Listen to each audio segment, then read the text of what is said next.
Chapter 1, Orcshire Valley in the Spring. That was so many years ago, the old witch said to no one. It was autumn, night. The moon was full, just like it had been on the night that she had first used magic.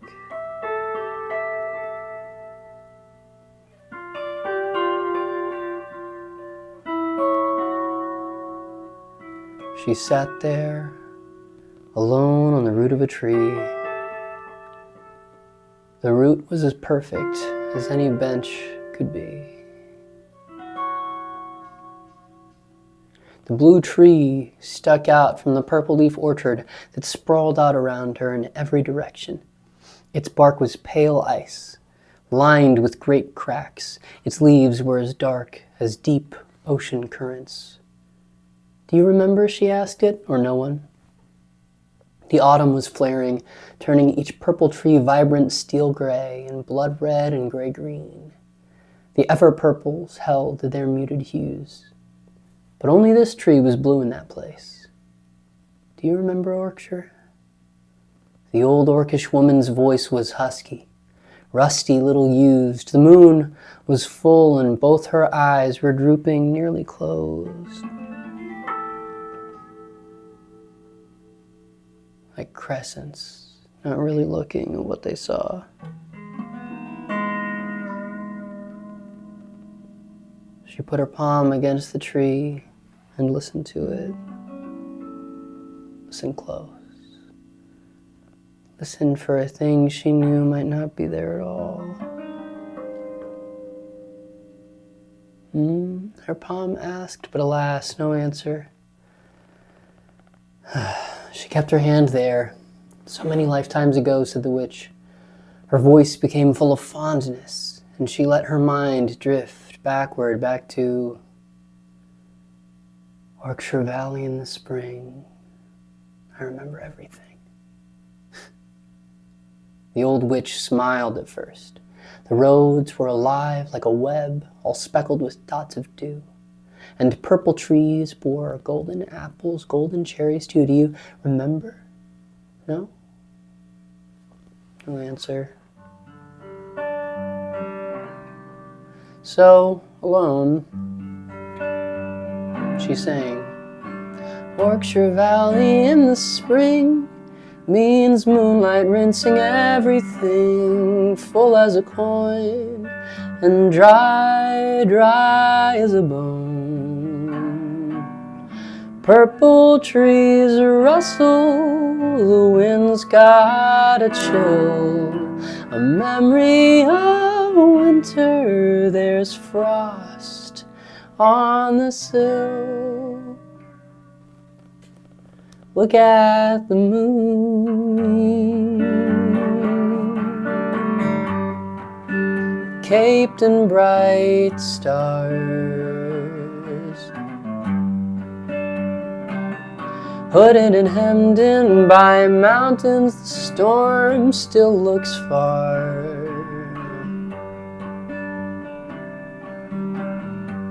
At least it did then. Orcshire Valley in the spring meant boats were skimming down the stream. Magic in each living thing, magic in the way we sing. What did we sing? The cedars were swaying. What was the song? How did it go? Come home to the salmon, bloom wild to the berries, stay dead to some demon I didn't know, back soon to the fairies. Orcshire Valley in the spring means moonlight rippling in the clean, bubbling stream. The red wind was hissing. I was a kid waking up. I was a kid. Was I ever so young?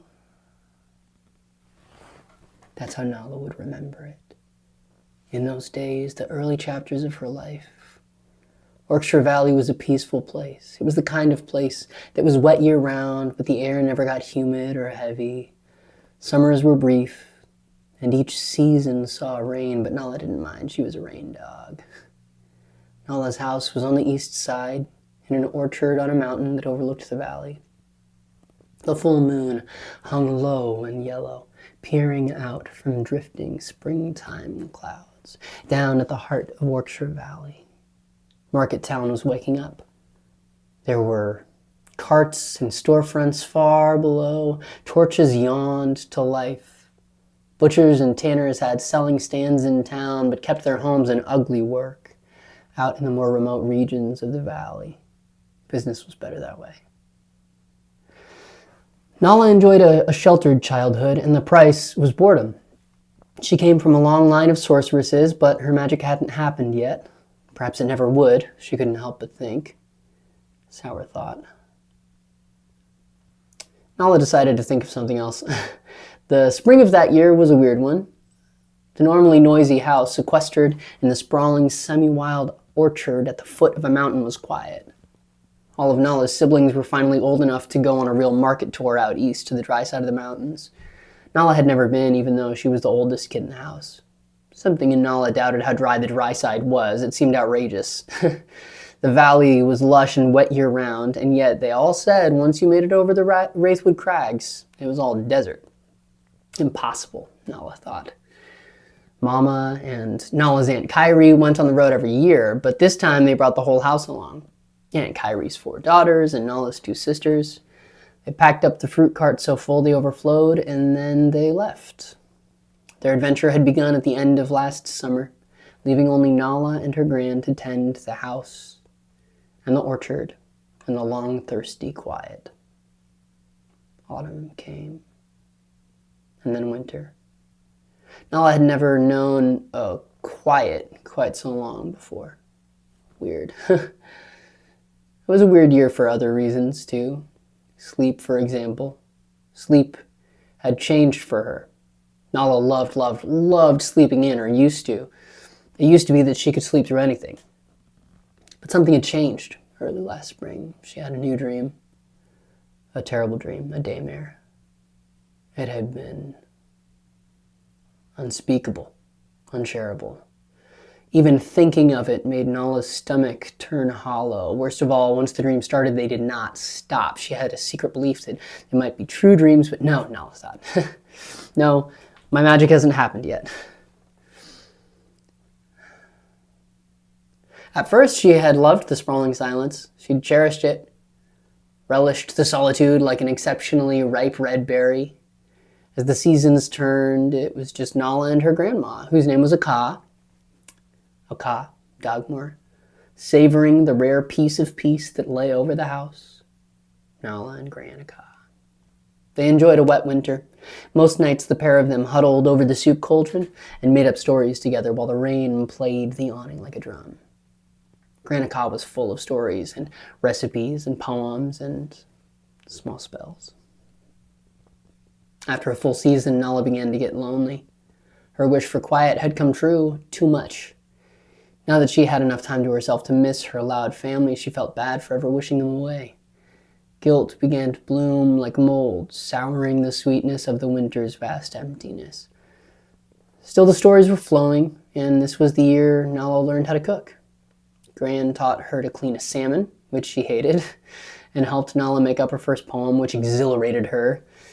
Now it was spring, and the rest of the family was still gone. Mountains and rivers and dense trees kept the wide world long at bay. But so did all the magic. There was magic in the flowers and the fruits. The orchard tulips whispered forgotten secrets to the purple ridge daisies. There was magic in the birds and bugs and bitter winter wind that bites long after winter's gone. In many ways, this is where and when Nala's story began. She learned so many things that spring, but wished that Gran had bothered to teach her some magic. Nala didn't want her only power to be having bad dreams. She never told anyone about the dreams, especially when they were bad ones. and she only remembered the bad ones. "Beautiful night," her grandpa said, and Nala snapped out of deep thought.